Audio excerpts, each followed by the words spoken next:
wabarakatuh. Nama saya Wardatul Mafiro. Di sini saya dan teman saya Nai akan membahas tentang sumber-sumber ajaran Islam dan pokok-pokok ajaran Islam. Sebelum dimulai videonya, jangan lupa untuk like, comment, share, and subscribe ya teman-teman. See you. Assalamualaikum warahmatullahi wabarakatuh. Nama saya Wardatul Mafiro, NIM 202101070020. Nah, di sini saya akan membahas tentang sumber-sumber ajaran Islam. Sumber-sumber ajaran Islam itu ada 3, yakni Al-Quran, hadis, dan ijtihad. Nah, kita bahas Al-Quran terlebih dahulu. Secara etimologis, kata Al-Quran berasal dari bahasa Arab, yaitu qara'a yaqra'u Qur'anan, yang berarti bacaan. Secara terminologis, Al-Quran adalah kitab suci umat Islam yang berisi firman-firman Allah Subhanahu wa Ta'ala yang diwahyukan kepada Nabi Muhammad SAW, dimulai dari surah Al-Fatihah sampai surat An-Nas, dan apabila membacanya mendapat pahala. Kedudukan, fungsi, dan isi Al-Quran. Kedudukan Al-Quran yaitu sebagai sumber pertama dan utama dari seluruh ajaran Islam. Sedangkan fungsinya yaitu sebagai pedoman hidup bagi seluruh umat manusia dalam memperoleh keselamatan, kesejahteraan, kedamaian, dan kebahagiaan hidup baik di dunia maupun di akhirat. Isi Al-Quran yaitu 30 juz, 114 surat, dan 6.666 ayat. Untuk sumber selanjutnya yaitu hadis. Secara etimologis, hadis berasal dari bahasa Arab yang berarti baru, tidak lama, ucapan, pembicaraan, dan ceria. Secara terminologis, hadis adalah segala yang bersumber dari Nabi Muhammad SAW, baik berupa ucapan, perbuatan, maupun ketetapan atau takrir, serta penjelasan tentang sifat-sifat Nabi Muhammad SAW. Untuk kedudukan dan fungsi hadis, yaitu kedudukannya sebagai sumber kedua ajaran Islam setelah Al-Quran, dan fungsinya yang pertama yaitu mempertegas atau memperkuat hukum-hukum yang telah disebutkan di dalam Al-Quran. Yang kedua, menjelaskan, menafsirkan, merinci ayat-ayat Al-Quran yang masih umum dan samar-samar. Dan yang ketiga, menetapkan sesuatu yang belum ditetapkan oleh Al-Quran. Nah, untuk pembagian hadis berdasarkan bentuknya ada 3, yaitu hadis qauliyah, hadis fi'liyah, dan hadis takririyah. Hadis qauliyah yaitu hadis yang didasarkan atas segala perkataan atau ucapan Nabi. Sedangkan hadis fi'liyah yaitu hadis yang didasarkan atas segenap perilaku atau perbuatan Nabi SAW. Dan hadis takririyah yaitu hadis yang didasarkan pada persetujuan atau diamnya Nabi SAW atas apa yang dilakukan oleh sahabatnya.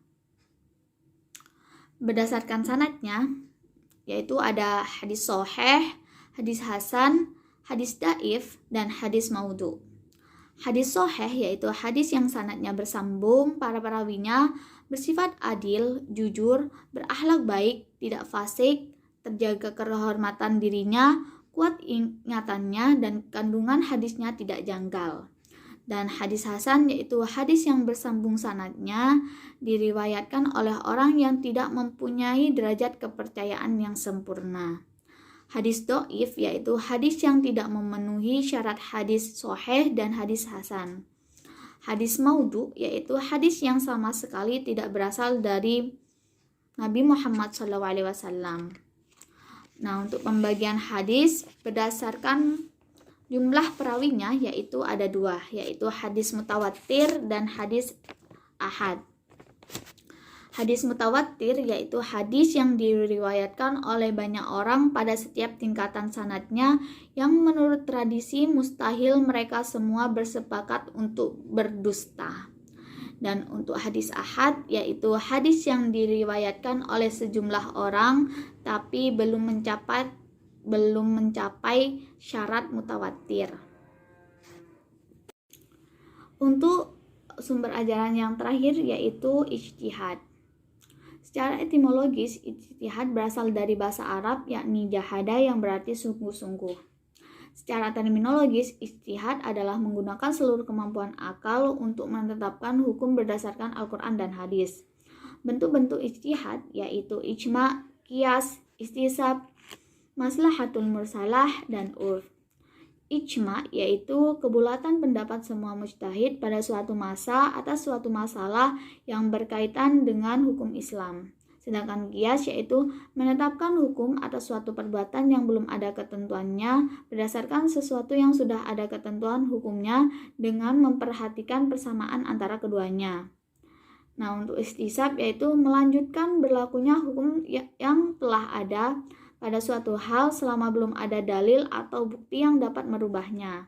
Sedangkan maslahatul mursalah yaitu mengambil kemaslahatan atau kebaikan yang tidak disinggung oleh syariat untuk mengerjakan atau meninggalkannya, dan apabila dikerjakan atau ditinggalkannya akan membawa kemaslahatan.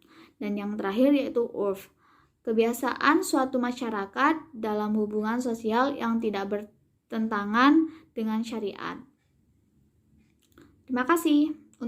Untuk bab selanjutnya akan dibahas oleh teman saya yaitu Nai. Baik, di sini saya akan menjelaskan tentang akidah. Akidah berasal dari kata aqada yaqidu aqdan yang berarti simpul, ikatan, dan perjanjian yang kokoh dan kuat. Secara istilah atau etimologis, akidah menurut Syekh Hasan Al-Banna dalam Majmu' Ar-Rasail Aqaid atau dalam bentuk jamak dari akidah adalah beberapa perkara yang wajib diyakini kebenarannya oleh hati, mendatangkan ketentraman jiwa, menjadi keyakinan yang tidak tercampur sedikit pun dengan keraguan. Ruang lingkup akidah meliputi 4 ruang lingkup, yaitu ilahiyah, nubuwah, ruhaniyah, dan sam'iyah. Ilahiyah adalah pembahasan tentang segala sesuatu yang berhubungan dengan Allah Subhanahu wa taala, nama Allah Subhanahu wa taala, sifat-sifatnya maupun wujudnya. Kemudian dilanjutkan dengan nubuwah. Nubuwah adalah segala sesuatu yang berhubungan dengan nabi dan rasul. Di situ lebih pembahasannya mengenai tentang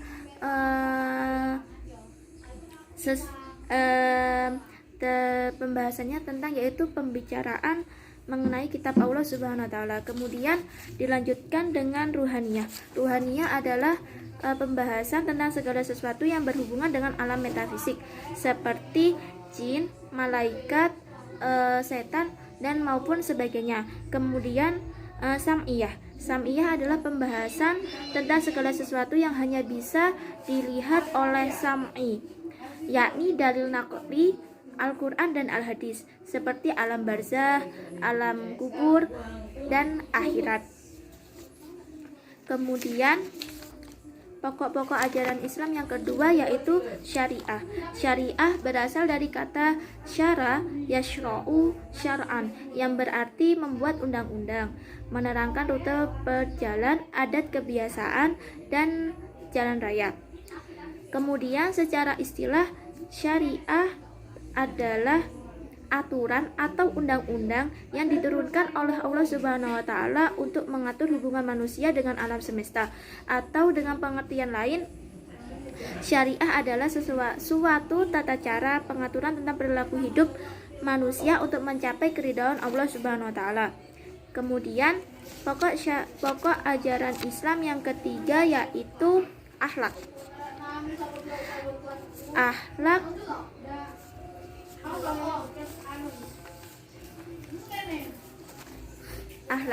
Akhlak adalah kondisi mental, hati, batin seseorang yang memengaruhi perbuatan dan perilaku lahiriah.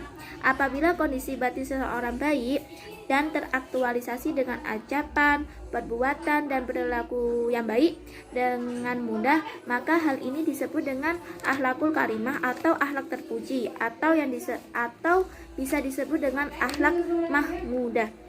Begitupun dengan sebaliknya, jika kondisi batin itu jelek yang teraktualisasi dalam perkataan, perbuatan, dan tingkah laku yang jelek pula, maka dinamakan dengan akhlakul masmumah atau akhlak tercela.